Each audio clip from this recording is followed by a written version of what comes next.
कृष्णम वंदे जगत गुरुम। जय श्री कृष्णा, राधे राधे। दोस्तों, आइए जीवन यात्रा के अनमोल रत्न में श्रीमद् भागवत गीता के 5वें अध्याय को लेकर आपके सामने आए हैं। इसका महात्मा आप लोगों के साथ साझा करना चाहते हैं। अंतिम सांस का इंतजार नहीं करें कि कोई दूसरा ही हमें सुनाए, हम स्वयं ही उसको सुने, अभ्यास करें, जिससे हमारा जीवन भी अनमोल रत्न की भांति हो जाए। तो आइए शुरुआत करते हैं। वीडियो के अंत तक जरूर जाना और सब्सक्राइब करना तो बनता ही है जो लोग चैनल पर पहली बार हैं। तो आइए शुरुआत करते हैं। श्री भगवान कहते हैं, देवी अब सब लोगों द्वारा सम्मानित 5वें अध्याय का महात्मा संक्षेप में बतलाता हूँ, सावधान होकर सुनो। मद्र देश में पुरकुत्सपुर नामक एक नगर है। उसमें पिंगल नाम का एक ब्राह्मण रहता था। वह वेद पाठी ब्राह्मणों के विख्यात वंश में, जो सर्वथा निष्कलंक था, उत्पन्न हुआ था, किंतु अपने कुल के लिए उचित वेद शास्त्रों के स्वाध्याय को छोड़कर ढोल आदि बजाते हुए उसने नाच गान में मन लगाया। गीत, नृत्य और बाजा बजाने की कला में परिश्रम करके पिंगल ने बड़ी प्रसिद्धि प्राप्त कर ली और उसी से उसका राजभवन में भी प्रवेश हो गया। अब वह राजा के साथ रहने लगा और पराई स्त्रियों को बुला बुलाकर उनका उपभोग करने लगा। स्त्रियों के सिवा और कहीं उसका मन नहीं लगता था। धीरे धीरे अभिमान बढ़ जाने से वह उच्छृंखल होकर एकांत में राजा से दूसरों के दोष बताने लगा। पिंगल की एक स्त्री थी जिसका नाम था अरुणा। वह नीच कुल में उत्पन्न हुई थी और कामी पुरुषों के साथ विहार करने की इच्छा से सदा उन्हीं की खोज में घूमा करती थी। उसने पति को अपने मार्ग का कंटक समझकर एक दिन आधी रात में घर के भीतर ही उसका सिर काट डाला और मार दिया। उसकी लाश को जमीन में गाड़ दिया। इस प्रकार प्राणों से वियुक्त होने पर वह यमलोक में पहुंचा और भीषण नरकों का उपभोग करके निर्जन वन में गिद्ध हुआ। अरुणा भी भगंदर रोग से अपने सुंदर शरीर को त्याग कर घोर नरक भोगने के पश्चात उसी वन में सुखी हुई। एक दिन वह दाना चुगने की इच्छा से इधर उधर फुदक रही थी।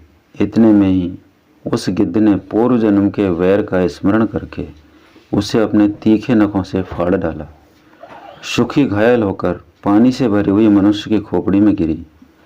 गिद्ध पुनः उसकी ओर झपटा। इतने में ही जाल फैलाने वाले बहेलिये ने उसे भी बाणों का निशाना बनाया। उसकी पूर्व जन्म की पत्नी सुखी उस खोपड़ी के जल में डूबकर प्राण त्याग चुकी थी। फिर वह क्रूर पक्षी भी उसी में गिरकर डूब गया। तब यमराज के दूत उन दोनों को यमराज के लोक में ले गए। वहाँ अपने पूर्वकृत पाप कर्म को याद करके दोनों ही भयभीत हो रहे थे। तदंतर यमराज ने जब उनके घृणित कर्मों पर दृष्टिपात किया तब उन्हें मालूम हुआ कि मृत्यु के समय अकस्मात खोपड़ी के जल में स्नान करने से इन दोनों का पाप नष्ट हो चुका है। तब उन्होंने उन दोनों को मनोवांछित लोक में जाने की आज्ञा दी। यह सुनकर अपने पाप को याद करते हुए वे दोनों बड़े विस्मय में पड़े और पास जाकर धर्मराज के चरणों में प्रणाम करके पूछने लगे, भगवान, हम दोनों ने पूर्व जन्म में अत्यंत घृणित पाप का संचय किया है, फिर हमें मनोवांछित लोकों में भेजने का क्या कारण है, बताइए। यमराज ने कहा, गंगा के किनारे बट नामक एक उत्तम ब्रह्मज्ञानी रहते थे। वे एकांत सेवी, ममता रहित, शांत, विरक्त और किसी से भी द्वेष न रखने वाले थे। प्रतिदिन गीता के 5वें अध्याय का जप करना उनका सदा नियम था। 5वें अध्याय को श्रवण कर लेने पर महापापी पुरुष भी सनातन ब्रह्म का ज्ञान प्राप्त कर लेता है। उसी पुण्य के प्रभाव से शुद्ध चित्त होकर उन्होंने अपने शरीर का परित्याग किया था।